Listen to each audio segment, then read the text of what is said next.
Aujourd'hui, tu vas apprendre les bases de Premiere Pro qui vont te permettre de concevoir tes premiers montages. Et aujourd'hui, on va pas juste apprendre à utiliser l'outil Premiere Pro, on va aller beaucoup plus loin. T'as bien beau savoir comment utiliser le scalpel, mais si tu sais pas quel organe couper, comment le couper, tu vas juste tuer le mec. Et là, c'est exactement pareil. La grande majorité des formations, ils disent de la merde parce que eux-mêmes, ils montent des vidéos, mais en vrai, c'est des sacs à merde. Deux, ils vont pas trop dans les détails. T'apprends juste à utiliser Premiere Pro et aujourd'hui, je vais t'apprendre littéralement comment faire du montage. Donc, déjà de base, on va commencer par créer un nouveau projet simple. On a un projet qui est ouvert. Et là, il y a une dame qui est apparue sans que je lui demande rien du tout. Et ici, on va faire plusieurs choses. Déjà, ici, on va commencer par dérouler cette histoire et nous, on va aller sur le panneau montage. Les bases. Et ça, c'est le panneau Premiere Pro de base. Et il est dégueulasse. J'ai déjà fait une vidéo expliquant pourquoi ça c'est de la merde, mais on va vite fait revenir dans les bases. Donc, tu vas commencer vite fait par créer une nouvelle séquence dans la fenêtre qui s'appelle projet. Clic droit, nouveau élément, séquence. Ensuite, toi, il va automatiquement prendre Harry, je ne sais trop quoi. Toi, tu vas prendre DNX HD. Et soit DNX HR. Alors, la DNX HR, c'est pour 1080p, 720p. Et les autres, c'est pour la 2K, 4K et la Ultra HD. Moi, je prends 1080p, 60 pixels. C'est quoi la différence entre les trois? Moi, je prends HQX. Pourquoi pas. Donc, l'énorme problème de cette disposition-là, c'est qu'en fait, l'espace, il est extrêmement restreint. Il y a énormément d'espace qui est perdu. Entre la timeline. Tu sais quoi, je vais démarrer un vrai projet, comme ça, tu vas le voir.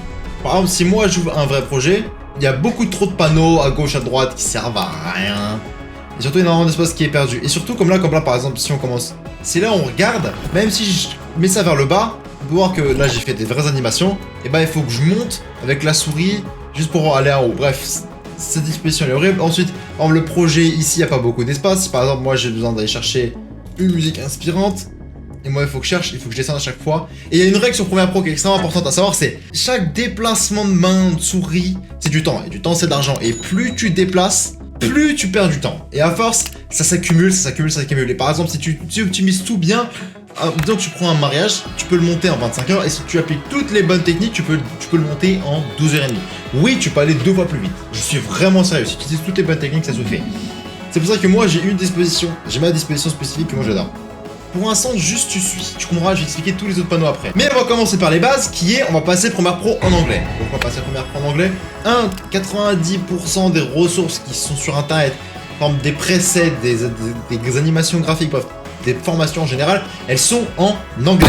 Donc, si un jour tu as une vidéo de formation avec un outil qui s'appelle Lubaki et qu'ensuite en français tu dois le transcrire, tu dois essayer de savoir comment ça s'appelle. Bref, c'est pas possible, tu n'as pas un temps pas possible. Et ensuite, ça te fera pas du mal d'améliorer ton niveau d'anglais. Donc pour changer ta langue, tu fais CTRL F12, ça t'ouvre un panneau, tu cliques sur les 3 petits barres et tu mets Debug Database View. Tu cherches un endroit où c'est écrit FR et t'écris EN comme ça. Hop, tu fais entrer, tu fermes et tu redémarres Premiere. Donc on va sur le panneau Editing et là déjà on va commencer par épurer le Premiere Pro parce que voilà, vite fait ici, on va passer sur les espaces de travail ou les workspaces. On fait Edit Workspaces et en fait tout ce qu'on va faire dedans en fait c'est les petites barres ici et elles sont super importantes. Donc tu vas tout dégager, tu en as regardé que 3. Et tu gardes les couleurs, l'audio et Editing. Tout le reste tu dégages et ça tu le recolles à droite. Ensuite tu fermes Metadata, l'audio clip mixer, l'historique, les marqueurs, les infos et la librairie et le media browser. Là il y a beaucoup moins de fenêtres, c'est beaucoup plus épuré et tout le reste t'en auras pas besoin. Ensuite, si tu restes appuyé sur ta timeline, le nom de ta timeline, alors moi c'est Nestage, tu vas tout à gauche, là où il y a la barre verte, tu glisses, pas la barre bleue, la barre verte, tu glisses, boum. Ça, tu le colles à gauche. La fenêtre source, tu la glisses, tu vas en dessous, ou sous le programme, là où il y a la prévisualisation, boum. Tu vas à droite, là où il y a les effets et le projet, tu glisses à droite et tu mets ça à côté du panneau d'effets. Ça, les raccourcis clavier, ça et ça, tu vas jamais l'utiliser. Je vais t'expliquer pourquoi. Ça, t'as un casque sur les oreilles, t'as pas besoin de savoir si l'audio est fort ou non, t'as un casque. Boum, tu descends. Déjà là, ton Premiere Pro, il est beaucoup plus épuré. Et maintenant, de se faire chier à bouger haut, bas, avec la timeline qui est en bas. Là, maintenant, ta timeline, elle est grande et on peut avoir 45 pistes. Y a pas de problème, tout rentre. Et t'auras pas de problème, t'auras jamais besoin de bosser. Nickel. Et tous les autres panneaux, ils servent strictement à rien. Tes 3 espaces de travail là où ils servent à quoi? En gros, t'as ces différentes dispositions de Premiere Pro. Comme là, par exemple, on a la disposition de travail de montage, la principale sur laquelle moi je passe 99,9% de mon temps. Et ensuite, t'as le panneau couleur. Et comme on peut voir, la timeline est revenue en bas. Et si maintenant je vais me faire chier à faire ça à chaque fois, bref, tu perds un temps pas possible. Donc si t'as besoin de faire tes couleurs, t'as tout ce qui est déjà ouvert. Et si t'as besoin de faire l'audio, tout est déjà ouvert. T'as pas besoin de te faire chier à chaque fois à ouvrir ou à refermer des panneaux, tout est déjà prêt. Et maintenant, alors, on va fermer ça et je vais maintenant t'expliquer tous les panneaux, ils font quoi. Alors du coup, les fonctions primaires dans Premiere Pro, toi, ça ressemble à ça. Alors, ce que tu peux faire, tu fais une nouvelle séquence, et en gros, c'est une timeline si tu préfères. Et ça, tu peux la nommer AA, tu la nommes d'une certaine manière. Et un truc qui est très important à savoir, disons que voilà, on a une timeline qui est ouverte, et si tu fais clic, ce que moi je te conseille, quand tu as une disposition comme ça, tu fais clic droit en dessous, pas là. Alors, si tu fais comme ça te va rajouter un à un. Si tu vas dans l'espace gris ici, tu fais add track ou rajouter des pistes. Moi, ce qu'on fait, tu rajoutes 30 pistes de track. Parce que tu t'en fous, t'as la place. Ensuite, ça tu le descends pour l'audio qu'elle aille vers le bas, et comme ça t'as la place. Et au cas où, disons que ça peut arriver que tu fermes ta piste, mais ça va venir là. Ça vraiment, tu peux te retrouver comme ça, et c'est très chiant au début quand tu ne sais pas qu'est-ce qui s'est passé. En fait, simplement, t'as juste fermé ta timeline. Le truc, pour la réouvrir, tu vas chercher le nom de ta timeline. Alors moi, c'est AA, ça marche. Soit tu double-cliques sur séquence, et en même temps, tu peux en ouvrir plusieurs à la fois. Hop, AA, séquence, voilà. Alors maintenant, je vais vite fait aller chercher une image sur internet. Donc moi, je vais glisser ça en bas, voilà. Et là, comme maintenant on peut voir, on a une image, quelque chose qui s'affiche. Donc je te conseille d'importer une image, comme ça tu vas très vite comprendre ce que je suis en train de faire. Pour zoomer, tu fais Alt molette, ensuite molette pour déplacer sur Windows. Une fois que tu as cliqué dessus, et quand tu as les contrôles d'effets qui sont ouverts, quand tu cliques dessus, et que ça tu sors un petit peu vers la gauche, je vais te poser la question, qu'est-ce que c'est? C'est super simple. Alors, en gros, ça te permet de déplacer tes images, voilà. C'est les effets, quoi. Ça, c'est pour les animations, tout ça, c'est le truc simple. Dedans, c'est-à-dire que si tu mets du noir et blanc, boum, là-dedans, tu peux contrôler. Le panneau de contrôle d'effets, c'est pour contrôler les effets. Les effets, c'est là où est-ce que tu as les effets. Le projet, c'est là où est-ce que tu as tous tes fichiers. Pour le programme, c'est la prévisualisation. Et le panneau source, il sert à quoi? C'est super simple. Alors moi, du coup, j'ai mis quelque chose dedans. Mais disons que moi, je veux importer...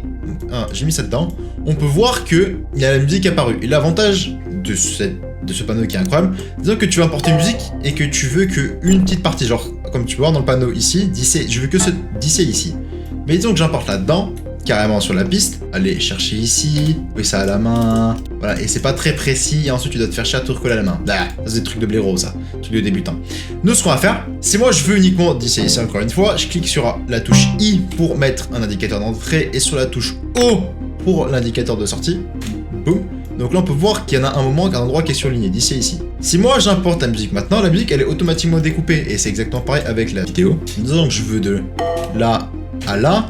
Et maintenant, c'est invisible, tu dois faire croire sur parole. Il y a un bug sur Premiere Pro récemment, mais c'est pas grave. Si je clique sur l'audio ici, boum, maintenant j'ai que l'audio. Si maintenant je clique uniquement sur la vidéo, donc si je veux prendre que la vidéo, je reste appuyé là-dessus, je tiens. J'ai que la vidéo. Si je veux que l'audio, je reste appuyé sur l'audio et je ramène tout ça. Mais là, disons que maintenant je suis dans ce panneau-là et que je veux revenir sur la vidéo, je clique sur la vidéo ici. Et si je souhaite tout importer, l'audio et la vidéo, je clique sur la vidéo en tant que soit dans ce carré-là et je l'importe à gauche. Deux, trois choses qui sont importantes à savoir par rapport à Premiere Pro. On a pris le panneau source, maintenant je vais t'apprendre le panneau programme. En gros, c'est la prévisualisation de ton projet. Il se peut qu'à certains moments, tu aies besoin de faire des zooms ou faire des dézooms. Ici, tu as un truc qui s'appelle écrit fit et des pourcentages. Par exemple, si tu vas à 10%, comme tu peux voir, par exemple, ça a des zooms. À certains moments, même, tu peux zoom. À certains moments, ça peut servir. Donc ça, il faut que tu l'aies en tête. Ensuite, ici, les 1/4, ça, c'est la qualité de prévisualisation. Et plus elle est petite, plus la qualité elle est moche. Mais plus si tu fais des gros trucs ou si t'as un PC de merde, plus ce sera simple pour lui de le lire. Ensuite, autre chose qui est important à savoir, ça c'est la qualité de la prévisualisation en tant que soi. T'as la résolution du playback, la prévisualisation, et aussi quand t'es à l'arrêt. Comme là par exemple, là je suis en 1/4 et si je me refoule, on peut voir que la qualité elle augmente. Donc t'as les deux à savoir, c'est super important. Ensuite, les bases des animations, elles sont super simples. En gros, ici t'as ça c'est à peu près pour n'importe quoi sur Premiere Pro. Ici t'as un chronomètre. Quand tu cliques dessus, il y a une image clé qui apparaît. Tu vas un peu plus loin, tu peux recréer une image clé grâce au petit diamant qui est là, tu cliques dessus. Et si là maintenant, disons que tu es exactement sur quand tu es exactement sur l'image clé, et comment savoir que tu es exactement sur l'image clé, ça apparaît en bleu. Ou soit si tu veux, tu peux cliquer sur les flèches, voilà, pour atterrir directement dessus. Disons que là maintenant, je veux que ce soit un peu à gauche, ça va créer automatiquement l'animation, juste entre les deux mouvements. Donc au passage, pour faire des belles animations, parce que là, quand on peut voir l'animation, elle est juste là, hop. Ce que tu peux faire clic droit et mettre l'interpolation temporelle. Tu vas comprendre qu'est-ce que c'est. Alors, l'animation d'entrée qui est donc la keyframe de début d'animation, faut que ce soit en ease out. Et celle de fin, faut que ce soit en ease in. Et là maintenant, si on regarde l'animation, hop, on peut voir qu'elle accélère doucement et qu'elle décélère. C'est beaucoup plus beau. Et ça, tu peux faire ça avec à peu près tout. Donc voilà, ça va extrêmement vite, mais en vrai, c'est pas très compliqué. Donc ça, c'est les bases. Ensuite, t'as plein d'effets, tout ça. Cool. Et maintenant, il y a quelque chose qui est très important de savoir, donc nous, on va tout dégager. Hop, Hop, et on va même fermer ça. Et là maintenant, je veux que tu prêtes extrêmement attention. Déjà, tu prêtes extrêmement attention à ce que je te dis depuis tout à l'heure, mais là maintenant, je veux que tu prêtes encore plus attention à ce que je vais te dire. J'ai appris vite fait les bases. Maintenant, il y a autre chose qui est très important à savoir. Tu dois apprendre à utiliser ces raccourcis-là, parce que c'est les choses que tu vas utiliser le plus. Donc, ouvre non, R ou V pour l'outil de sélection, l'outil A pour Track Select Forward Tool, la touche C et la touche T. Ces touches-là, tu dois les apprendre. Aussi autre chose, tu dois apprendre les raccourcis clavier, parce que les raccourcis clavier peuvent nous permettre littéralement d'aller 2 fois plus vite dans ton montage. Juste si tu apprends à utiliser les raccourcis clavier. Et pour ça, j'ai une vidéo entièrement gratuite qui est disponible. Mais celle-là, je veux que tu la regardes plus tard, parce qu'il y a encore d'autres choses à savoir. On va très vite attaquer les techniques de montage. Donc, mais là maintenant, on va attaquer les techniques de montage de base. Donc, un truc qui est extrêmement important à savoir, au fur et à mesure, tu vas commencer à télécharger des assets. En gros, des assets, des images, des musiques, des tout ça. Et le truc qui est très important à savoir, par semaine, quand je commence vraiment à avoir beaucoup d'images, beaucoup de musique ou ce genre de choses là, je vais tout ranger dans des dossiers. Parce que moi, j'ai un truc qui s'appelle les vidéos. Dedans, j'ai mes b-rolls et mes musiques. Alors, il y a un truc qui est encore une fois important à savoir. T'as le A-roll, c'est moi actuellement qui est en train de parler. Et ensuite, le b-roll, c'est l'illustration qui apparaît dessus, comme là. Donc pour moi, le b-roll, voilà, je clique dessus, tout est extrêmement bien rangé. Youtubeur, mots, voiture, stuff, genre choses, voilà. Tout est extrêmement bien rangé, et pareil pour les musiques. Mes musiques, elles sont extrêmement bien organisées.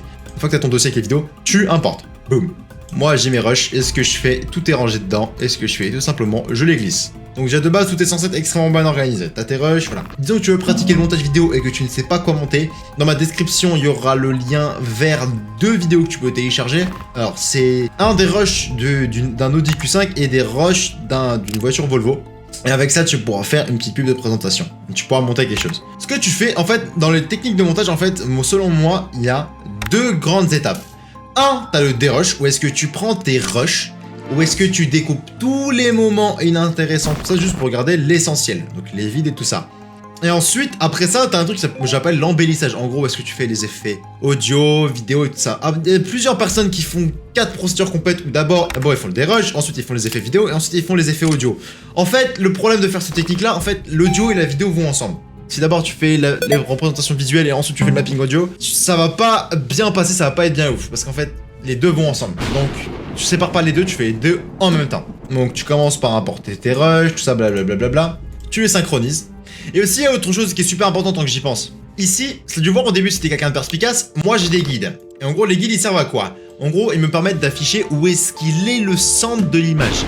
Et comment les activer? En gros, c'est super simple. Ce que tu fais, tu cliques sur l'espèce de petit plus. Et donc toi, c'est censé ressembler à ça. Alors moi, ce que je vais faire, tu vas sortir les guides et tu vas sortir la règle. Hop, et tu fais OK.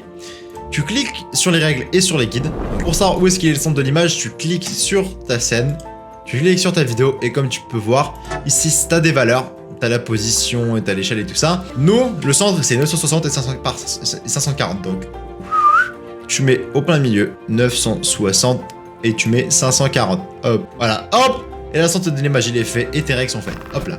Et là maintenant, pour faire la synchronisation audio, c'est super simple. Alors moi, du coup, je fais tout le temps des claps au début de mes vidéos, du moins normalement.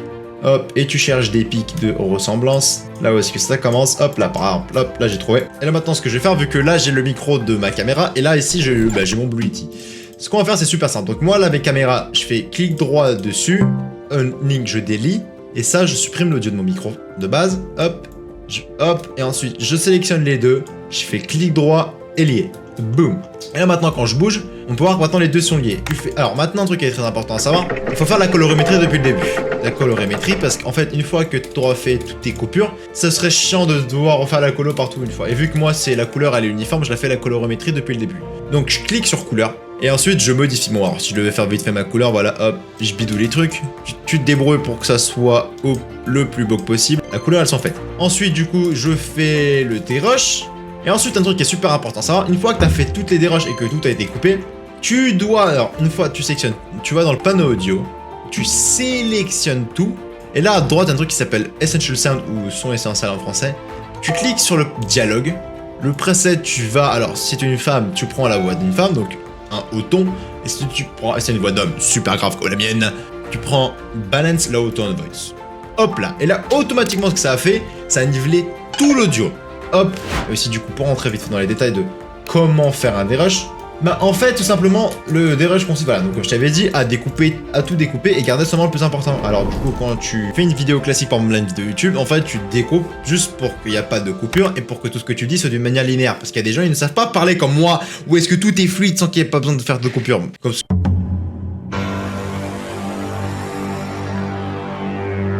Du coup, quand tu parles comme ça, tu gagnes énormément de temps au dérush. Mais il y a des gens, même moi au début, malheureusement, je faisais beaucoup de coupures et je m'arrêtais beaucoup de fois quand je parlais. Donc, tu coupes tout ce qui est pas intéressant, tu gardes le plus intéressant.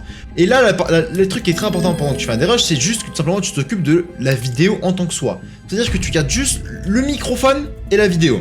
Tu ne fais pas chier à faire les effets, tu ne fais pas chier à faire la musique et tu ne fais pas chier à faire les effets audio. Surtout pas. Parce qu'en fait, le problème, c'est que si tu commences à passer de ton dérush et ensuite tu fais l'habillage audio et ensuite tu fais l'habillage vidéo avec les effets, tout ça, en fait, tu vas tout le temps te déconcentrer à gauche à droite et en fin de compte, tu vas jamais réussir à faire quoi que ce soit. Parce qu'en fait, tu vas faire que te déconcentrer.